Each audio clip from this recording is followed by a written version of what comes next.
I laughed just to. But you were bleeding out when you shouldn't and can't stop by saying when. You had me ask the priest to speak your name to the congregation, and like a good advertisement, the get well cards had surged. But what else? Quoting a hospital National Geographic, you tell me about grass snakes that roll over and split blood from the mouth to deflect predators. Scientists call their theatrics thanatosis. The snakes invoke thanatos by playing dead as a cure to the food chain. Medicine is too abstract to notice. My eggs might just be instinct, you say, to save me from bigger fish. And I buy it. Here on out, I will believe your disease is a mouth on a wound, sucking out the venom. The workings of a thorn in your internal alchemy, curing you. Imperceptible to clipboards, estranged from their order.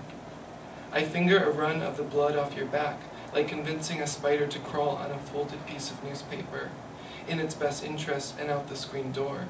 My fingers rubbing it makes some sort of gurney. The nurse rushes in. She tells me to wash my hands first thing.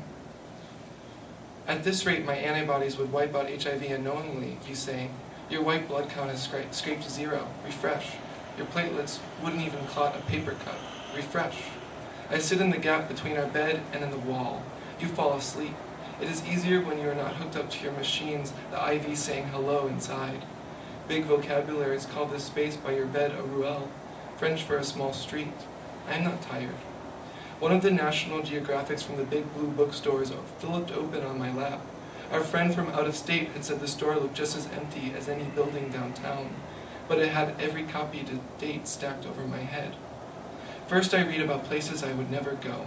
By read I mean nothing more than the pictures. Next I flip through for the charismatic megafauna. An entire 10 pages is devoted to amphibians, like we as adults had forgotten. Matter's malleability isn't something that has to be taught. If biology was left up to children, everything would be morphing into more legs. No shit, the minnows I chase turn into the reptiles I put into buckets. Just like how, when Mom turns away, her face disappears into a hole. Next is the cover article. The liver of P.S. Senza is an Etruscan artifact from Italy, named for where it was found. This article I read. The pictures show a bronze liver sculpted as a blueprint. Knowing it inaccurate doesn't stop me from thinking of Norse runestones. The characters could be fossilized spiders. Common belief. By this logic, it became possible to divine the God's will by reading the liver, the article says. Thus the liver as a transcript, not an anatomy but a geography of signs, in lobes and ducts and veins, a legible abject form. I show you the pictures in the morning while you eat saltines with butter. You do this now, even at home. Simple substitution, you say. You knife the whipped butter from the plastic like a pro.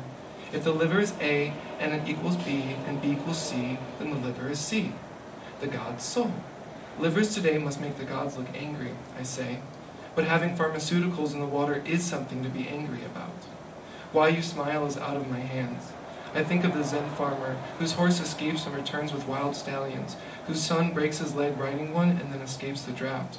Your face is so full of steroids you can smile into your eyes. What florists tell you aside, poinsettias aren't actually poisonous, a website reads. With my smartphone, I'm an arbiter of fact.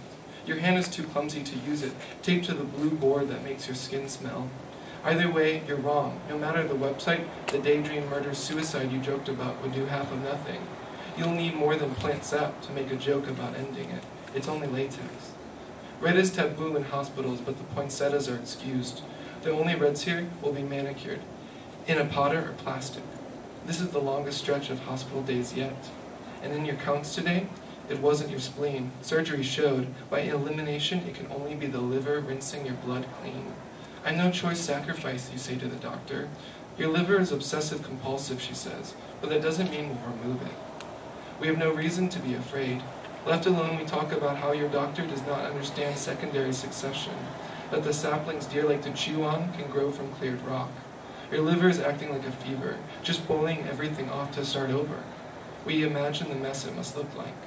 The right lobe is probably studded with cigarette butts, you say. Sammy, I say.